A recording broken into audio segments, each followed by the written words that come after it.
This is, I think, the last chance where we're going to see basically all the ducks line up. He's ordered 160,000 T-shirts, 160,000 caps. And let's get on and let's give this next election a real shot.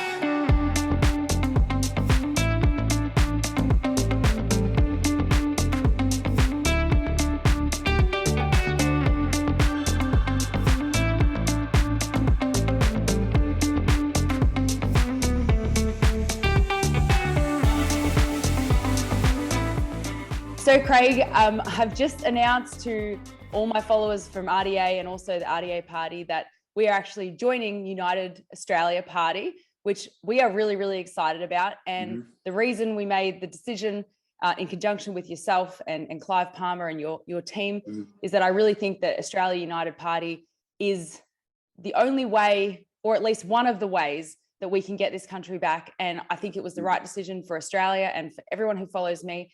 And, you know, we've been watching the progress of United Australia Party really closely, and you've just been jumping from greatness to greatness. And I think that with Clive's support, your expertise and experience, you know, I think it's the winning team. And I just want to ask kind of an overview of how the United Australia Party is going since you joined.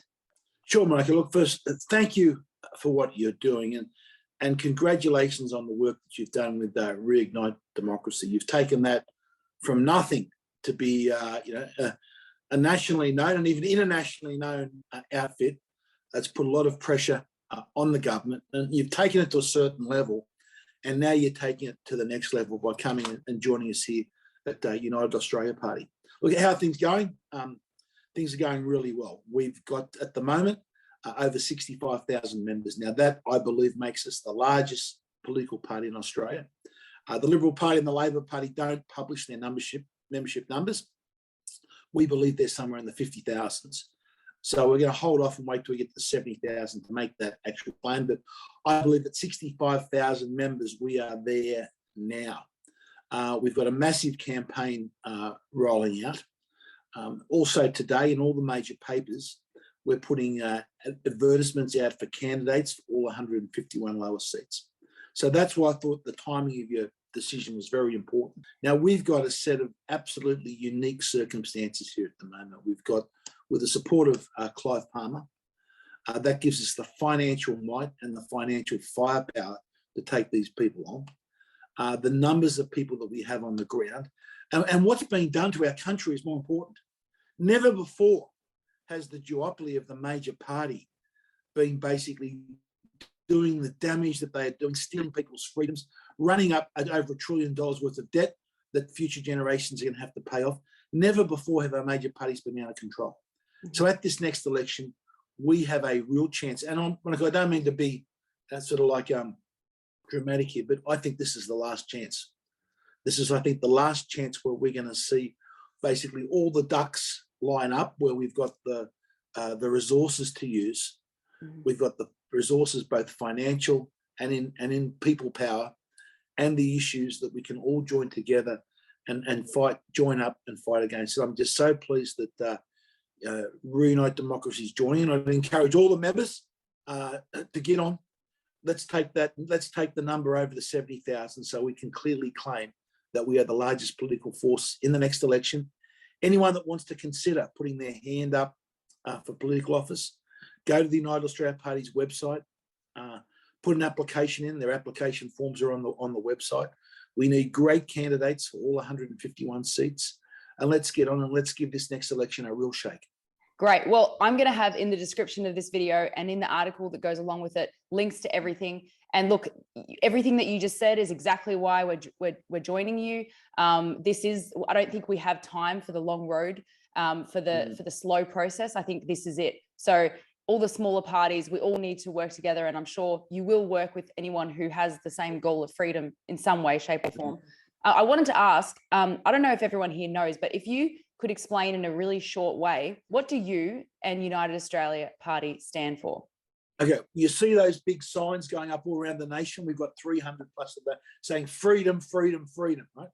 Well, there are 4 freedoms that we'll be fighting for. It'll be freedom from lockdowns, freedom from medical coercion, freedom from police injustice, and freedom from censorship.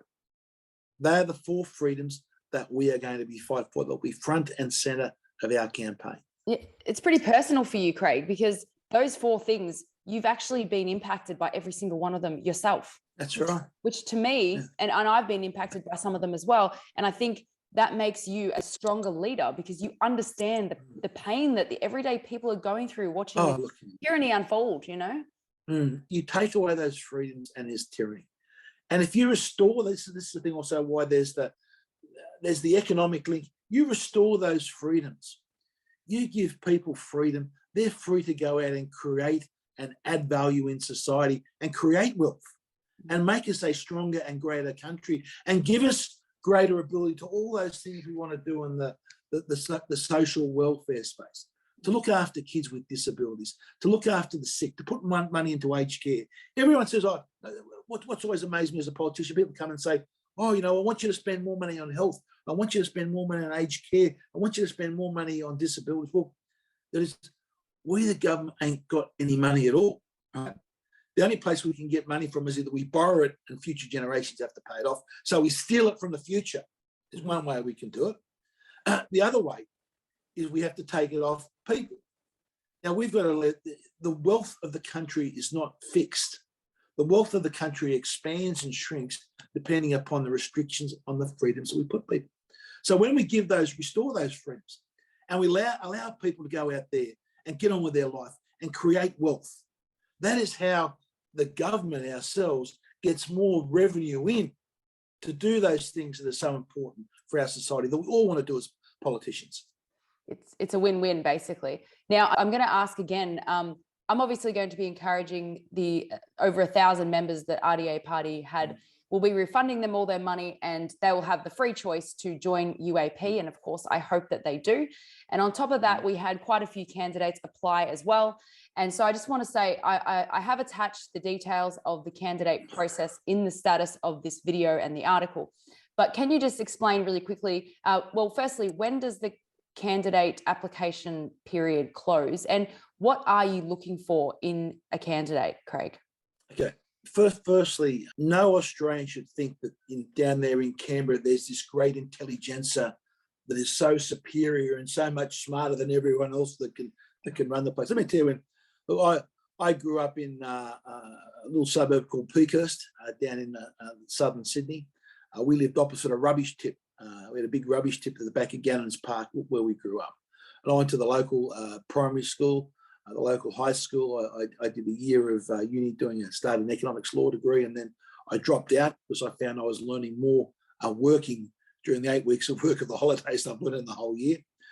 So I remember when I first got elected, and I'm driving up to Parliament House for the first time, and the big flag's up on the hill, and I think to myself, geez, how am I going to bluff my way through this? You know, that's what you think, because you believe that everyone else is so much more better educated and so much smarter than you are, and thinking, how am I going to bluff my way through this? And then after a week, you think, hang on a minute, these people are just as stupid as I am. Right? So please, no one should think that they're not qualified or capable of going to Canberra and being a member of Parliament and standing up for the values that they believe in. So what makes a strong Parliament and a strong party is having people from all walks of life. One of the great mistakes I see with the major parties at the moment, it's all full of, and we need some lawyers, and we're going to have some lawyers in the party, but they're all most of them are all lawyers. And they've all come up through the political party system. So when it comes outside, they know very little about running businesses, about the issues of community, about the issues of disabilities. So we want to make sure we get people from a wide variety of walks of life into the United Australia Party and standing as candidates. And so please, anyone, if you think that you want to make a difference and stand up for your country and stand up and go and fight for what you believe in, just put in an application. Yeah. Look, anything can happen at this election. Look, almost in the past election, the previous election where United Australia Party ran, the reality was no one really had a chance of winning a seat. But that was the reality, and they polled a couple of percent. Right? This election will be different because we have a preferential system of votes that gives, if you can get as a candidate on the ground, you're only going to come second, and with the right preferences, you can win this. So every single one of those 151 seats, we are going in to win. Yeah, you're going to have massive backing, massive support from what we'll want to call head office, for one of a better word sort of thing. It's we'll have massive support. There'll be massive advertising campaigns. The billboards have only just started to roll out, and they'll be changed over with different messages. We'll have TV, we'll have radio, we'll have newspaper, we'll have social media, and most important, we'll have word of mouth. Yeah. So all of those things thrown together will give every single one of the 151 candidates in the lower house, will give them a real chance. And that's why this is Australia's best opportunity for us. I hate to use the word circuit breaker because I think Daniel Andrews used it, but it's true. With the RDA party didn't have that support, the back end, the administration, the finances, the strategy, things like that. So I personally think people who are passionate and actually care about this country, that's more important than any education or university degree, because in fact, sometimes you can be overeducated anyway. That's right.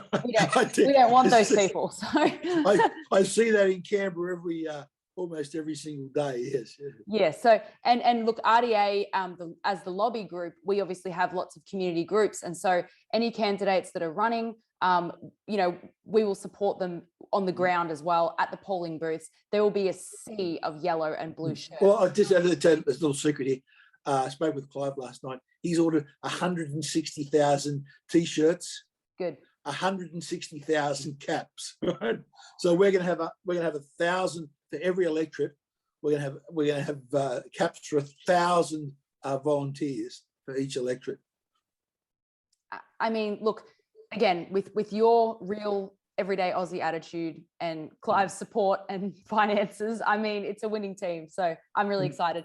Well, look, is there a lasting message you want to tell the audience before we go? I mean, this is the big announcement for me anyway.